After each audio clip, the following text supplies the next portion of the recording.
initiation, but this could be lots of combo stuns to kill him. Lyrical really lacks damage right now, I think. Yeah. The Kunkka's boot ROM, the center's X, if he gets to that stage.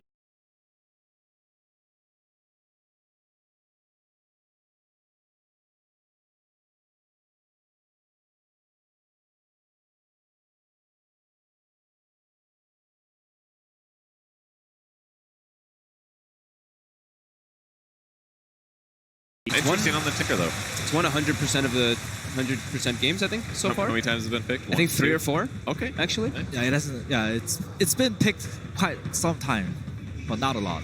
Well, some interesting picks so far, but right before we get into the match, we're gonna hear the last word with Nahas. Coming into this series, so important that we talk about Sumail. He's having one of the best performances of his young career in this tournament. You look at averages at the 12-minute mark. He is in the top 10 in the tournament in average kills, deaths, last hits, and net worth at that crucial 12-minute mark, the end of the laning phase. There's only one other player in the tournament in the top 10 in even 2 of these 4 categories, and the early game going to be pivotal in this matchup. When you look at the hero picks, EG have built their draft around this Kunkka. Kunkka is 10-3 in games that end before the 35-minute mark, only 13-16 in games that go past that mark, whereas Tide on the side of EG, he is on the side of Liquid rather, he's 6-8 in sub 35-minute games. He is going to be 16-6 in games that go past that. Guys, we got the premier matchup in Western Dota 2 on tap for you. Who better to bring it to you than the OG casting duo? Here are Toby1 and Cinderin. With the original G, we can fill in what that means later on. Myself and Sin, yeah, let's get it on. We've got, what a matchup. I get to have a Tinker as well. I'm very happy about that one. Nahas like Tinker? I actually really enjoy Tinker. I love this like global maneuver and just combination. You're surprised? No, unsurprising. Unsurprising. Very unsurprising. Sorry, he's a mech, right? He's a goblin mech. It falls into the category of heroes you would like, so not too surprising. Yeah, these strategies, it's very clear what the development toward the later stages of this tournament has been, right? We're getting a lot of team fight out of teams. We're getting plenty of stun, we're getting scalable heroes, and we're getting a tanky frontliner. Both teams with a tanky frontline that also has team fight in the Tide and the Centaur. Super late game scaling heroes such as Lifestealer and Tinker. And even the Kunkka also scales pretty well, but like Nahas pointed out, not as well as some other heroes. So yeah, I think it's fair to say that there's a lot of similarities in the approach to the game from these teams, but there are some pretty clear differences in the longevity of the picks, if you could call it that, in the game, like how long they stay relevant for. I think this is a pretty incredible Tinker game if Weeha gets off to a good start. They have very limited catch.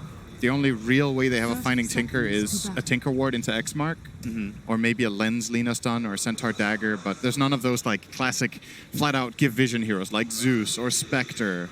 But you have other ways around it that we can itemize, right? Like you can look to the yields, look towards the blink, and just get the right timing to avoid the pullback. How does the lane actually work? Because like Nahas was focusing very heavily on Sumail being one of the greatest players. He definitely has been performing very well throughout this TI. How does the matchup actually work between Kunkka as well as Tinker? Getting Wee off to a good start or getting Sumail off to a good start? Arrow bottom. Nice sidestep from Crit. That was hot, yeah.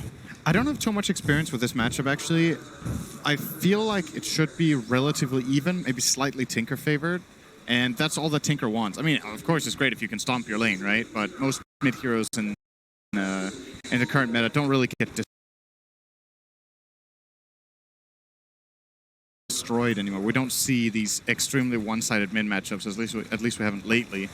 But what Tinker wants is he wants to get levels, he wants to get a decent amount of farm, and then he's going to go in semi-jungle anyway with March of the Machines. So we'll see who gets to stack for him. I don't know if people can actually pick that up with the microphone, but this crowd actually started to go, oh, because Sumail got the block and kept the creep wave on the slight high ground for the very beginning. They're watching this mid very, very closely too. Bottom lane, a lot of trouble for S4, trying to retreat. Kuro, Miracle, and GH all together under the tower, and S4 cannot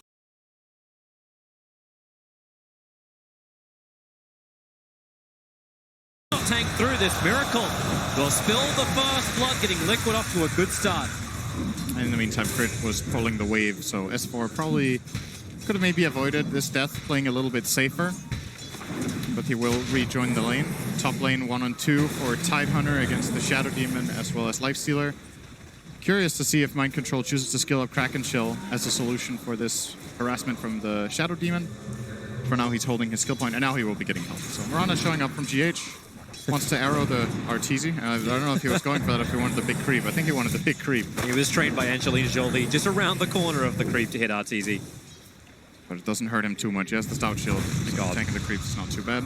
Miracle's copying so much damage on bottom lane. He may have to already burn this salve. He's switching it in. S4 and crit. Nice double stun combination. Now that the Mirana has left the lane, maybe EG feel a little bit more safer. And this is the kind of lane you want against Void, right? The thing, you want one of two things, actually. They might stun combo him again. His Centaur's not level 2 yet, never mind. So you want one of two things against Void. Either you want consistent harassment over time so that he can't time walk it. Like a great example that's easy to understand is like Venomancer, right? Like you just keep hitting the guy over time. He can't really time walk it because it's non-stop damage. The other one is having serious bursts where you, if you have him down to 2/3, if you can kill him off in one go before he gets the time walk off, that's what Centaur Lina can do. They have so much damage between the two of them when they have retaliate stacks, and Crit's probably going to force a time walk here. Every stun he connects in a couple of attacks is like 150, 200 damage, and Miracle will want to time walk that, and that means he's exposed for a bit. Or Kuro is. This could be a kill. And with the hoof stomp, the damage is high. Kuro, 60 HP, had a couple of sick charges. Gets him back underneath the tier 1 tower, and Miracle good to dodge that Liar Strike array, but as he said, that harass damage chip down is working. Miracle very low on life, and Crit wants to go for more, looking for a second Liar Strike array, consuming the Mango. Thankfully, Crit is not taking any damage from the tower. It's just the creep wave that's allowing him to do that dive. He is playing really aggressively. This is exactly how you play this lane as Lina. It's a hero I've been playing a lot myself lately. I love it as a position 4, and this is exactly what makes the hero so good. There are very few heroes in this game that feel like they can out-harass Ogre from the 4 position, but Lina can do it when she hits level 2. You keep throwing Light Strike arrays, it's a low cooldown, 7 seconds on all levels, and then you can just keep attacking with the Fiery Soul. And even the fat Ogre has to yield. And with Ogre yielding, it means that Faceless Void is actually getting very little CS. He's 8 for 2. Compare that to the Lifestealer. In the safe lane, Arteezy got 20 for 2. And then the mid lane, Sumail, CS-wise, well ahead. 22 for 5 versus 12 for 2. And now he's even looking for the stack. Sumail's going to steal it. He takes so much of this. Weehaw put 2 points up in the march. As he said, he wants to move back into the jungle and farm up, but Sumail's watching it. He knows. Okay, I can't tell you if this is the expected outcome, but let's remember Liquid had last pick. So they specifically picked this Tinker into Kunkka. If he gets doubled up on CS, he's either getting flat out outplayed or they pick him a really bad matchup. And it's not just in the CS too, like you think, okay, it's a couple of neutrals that's amplifying the score up a little bit more, and it sort of is, but it's still about 600 net worth, the difference between them. Mind Control trying to outrun the top, he'll be fine, he's a tank, he's got 8 stick charges thanks to all the Shadow Poison that Fly's been throwing out. But this still looks like, overall, the gold advantage is there for EG. We're coming up to around the 5-minute mark, where the runes will start to spawn up and we'll start to see the priorities from these teams. But at the moment, EG still hold the top 2 net worths. Yep. The only real sacrifice is Fly. What runes can you fight for, though? The Shadow Demon is going to probably skill Disruption against Mind Control top to get both runes and bottom runes. Maybe you can get one, but I don't think they'll get both of them. Mind Control's even taking the creep wave with him. All right, never mind. Maybe a little bit more difficult. Bounty will take the first one. Mind Control's in a little bit too deep with the open wounds, trying to outrun with Fly and Arteezy. Damn, he's tanky, and they don't do a lot of damage until the poison stacks up. A quick disruption. Arteezy still wants the kill. Sumail's moving over. A torrent will send Mind Control up. He still grabs the bounty rune, but he'll lose his life for it. I think he's pretty happy with that, actually, on Tide. He's only level 4. He gets the rune. Shadow Demon uses all of his resources. And he didn't really lose too many creeps top. Arteezy was also leaving to join for the kill, so it's a pretty even trade overall. So GH and Kuro want to have a crack at Crit. But the Dire Observable from EG just sees way too much. So they buff up Miracle with the Bloodlust. Crit playing the trees perfectly. That's what the Dire Observable doesn't see, however. It only sees the trees to the side. Miracle needs to be careful here. He's actually in range of dying now. Great positioning. So good. It's like Miracle was just trying to beat down S4 to open up the opportunity for Kuro and GH, and how? He just dies straight out. He basically just fed S4 a lot of retaliate stacks and didn't account for the potential Lina in the trees. Very nicely played there by Crit to hide around there. Miracle was trying to get as much out of that as possible, but was not seeing that Lina coming. And now Lina might even be getting more. There's a connection down from Shadow Demon. This is a dead Ogre. And catch him out right on top of the Shrine to work with Fly. And, well, Shrine is out. Arrow flies forward. A quick movement forward from Crit. Dodges it from GH. He'll jump in for the Starfall. And there is a lot of life on Ogre. Crit's now very low. GH able to work with him at the same time. You're able to find your own kill. Tinker underneath the tower, duking out Weeha. He's moving left and right around the tower. Samael, he just wants one more hit. He can't reach. In fact, now it's Mirana TPing in. No mana for an arrow. He's trying to consume up with the clarity to get closer. Kuro has arrived as well, but Samael up the hill. And Crit will arrive just to back them off. And there's a regen bottom. How nice. Even better for Samael. He's going to be loving that. Not sure he knew that Rune was here when he started going for this play, but I think he did. I think they saw it on the way with Shadow Demon. So, a lot of pressure into Tinker, but he doesn't die. He comes back into the mid lane, and he's going to start farming and pushing out again. But now he's 1,000 gold behind, so this is not how... I want to say with pretty high confidence that this is not how this lane should go.